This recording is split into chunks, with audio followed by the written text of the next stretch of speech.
जब हथियारों की होड़ मचती है तब दुनिया पर महायुद्ध का खतरा बढ़ जाता है।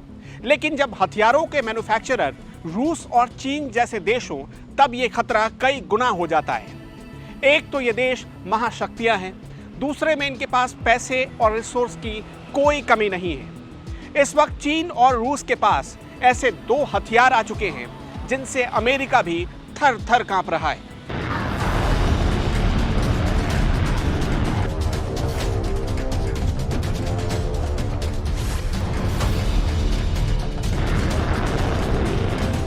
रूस और अमेरिका के पास दुनिया के एक से बढ़कर एक विध्वंसक हथियार हैं, जो पूरी धरती को एक नहीं कई बार तबाह कर सकते हैं। इसी कड़ी में रूस ने अपना ऐसा डिफेंस सिस्टम अपग्रेड कर लिया है जो अमेरिका के किसी भी हमले को हवा में ही उड़ा सकता है,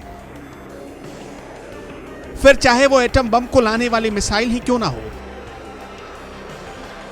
यह रूस का वही डिफेंस सिस्टम S-500 ट्रॉमेटी है। आपको यह जानकर हैरानी होगी कि यह डिफेंस S-400 का ही अपग्रेड वर्जन है।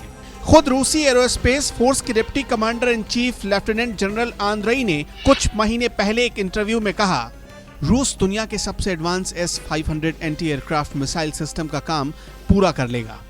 सबसे हैरानी की बात यह है कि रूस का यह घातक anti missile defence system America के फाइटर प्लेन F-35A को भी हवा में मार गिरा सकता है।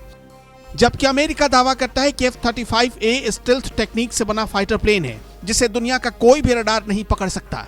लेकिन रूस का दावा है कि अब अमेरिका के F-35A की भी खैर नहीं। रूस के F-500 की कुछ और विध्वंसक खूबियां सुन लीजिए जिन्हें जानकर अमेरिका का डरना लाजमी है।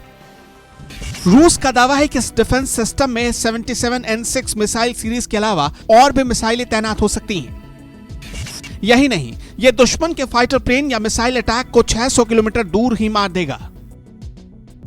इतना ही नहीं, यह मिसाइल डिफेंस सिस्टम 200 किलोमीटर दूर तक अटैक सिर्फ 6 सेकंड से भी कम समय में कर देगा।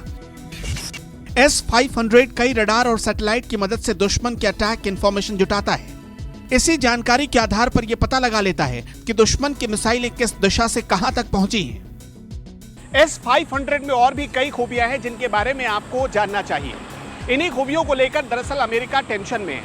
जब से अमेरिका के राष्ट्रपति बने हैं जो बाइडेन, वो इस टेंशन को, इस तनाव को कम करने की दिशा में कदम बढ़ा रहे हैं। कहा जा रहा है बहुत जल्द इसी साल इसी महीने 16 जून को एक तरफ व्लादिमीर पुतिन और दूसरी तरफ जो बाइडेन दोनों जिनेवा में मिलेंगे।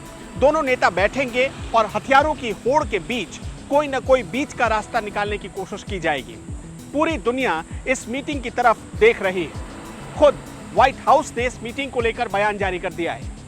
दोनों नेता कई मुद्दों पर बातचीत करेंगे और अमेरिका रूस रिश्ते में स्थिरता दोबारा लाने पर कायम करेंगे। खैर, अभी 16 जून दूर है। अभी रूस के हथियार की खूबियां खत्म नहीं हुई हैं। उन्हें जानिए, सुनिए क्या क्या है S-500 में। अगर दुश्मन की 300 मिसाइल एक साथ आएंगी तो भी यह डिफेंस सिस्टम सबको ट्रैक कर लेगा और एक साथ 36 मिसाइलों को हवा में ही उड़ा देगा। इसके अलावा यह 30 किलोमीटर ऊंचाई तक अपने सभी दुश्मन ऑब्जेक्ट को खत्म कर सकता है। रूस के राष्ट्रपति व्लादिमीर पुतिन ने हाल ही में अपने बयान में कहा है कि वो इस डिफेंस सिस्टम को जल्द ही अपने सारे रेजिमेंट्स पे लगवाएंगे, क्योंकि इसके सारे टेस्ट सक्सेसफुली खत्म किए जा चुके हैं और इसे रेजिमेंट्स पे लगाने की बस औपचारिकता भर ही है। लेकिन अमेरिका दूसरी तरफ टेंशन में।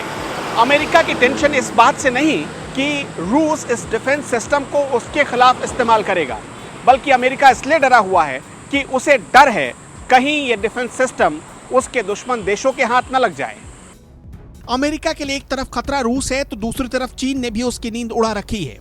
कई इंटरनेशनल डिफेंस एक्सपर्ट्स की रिपोर्ट बताती है कि चीन ने अपने सबसे खतरनाक फाइटर बॉम्बर प्लेन को बना लिया है जो एटम बम गिराने में भी सक्षम है। और चौंकाने वाली बात यह है कि अमेरिका के कई नेवल बेस तक इससे हमला किया जा सकता है। यह बॉम्बर प्रशांत महासागर में स्थित अमेरिकी नेवल बेस गुआम तक को निशाना बना सकता है। अमेरिका ही नहीं, इस बॉम्बर से हिंदुस्तान के लिए भी बड़ा खतरा उभर आया है।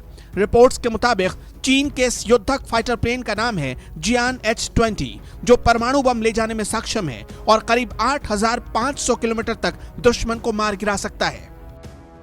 हाल ही में चीन के स्टेट डिफेंस कॉर्पोरेशन ने अपने इस नए स्टेल्थ स्ट्रेटेजिक बॉम्बर की तस्वीरें भी जारी कर दी थी। हालांकि कई डिफेंस एक्सपर्ट ने इसे अमेरिका के बम वर्षक विमान B-2 की हूबहू नकल बताया था। हालांकि खुद चीन ने अपने इस विध्वंसक को आकाश में युद्ध का देवता यानी God of war in the sky का नाम दिया है।